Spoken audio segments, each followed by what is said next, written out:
And if I've been conditioned over a period of decades to believe that the solution to every problem is to like put this substance in my body, I can't just like, I'm just not doing it anymore. I mean, I literally think I went through the stages of grief, when I couldn't use anymore. I really do, because people talk about all the time the things that like using took away from us.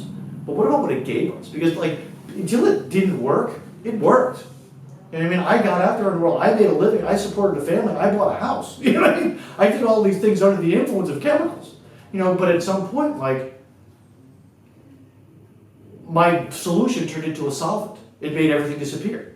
My journey started when I acquired the ability to trust one person.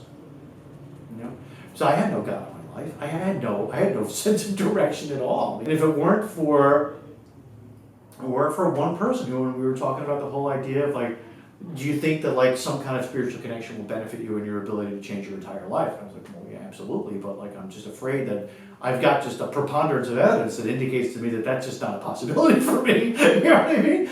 And then he was like, well, they call it faith for a reason, John. It has a degree of trust. I'm like, honestly, I don't know that there's anyone that I can say that I trust. And he said to me, well, you can trust me, right? And I had no defense for that. I had no argument for it, because yes, I implicitly could trust this guy. You know what I mean? And he's my best friend. So he's my sponsor, he's my best friend, all this other stuff. At this point, we've known each other for, I don't know, a dozen years at this point. But honestly, he was the one who, again, my journey is earmarked and benchmarked by people who were kind enough and patient enough to take the time to engage me, to tell me that I mattered.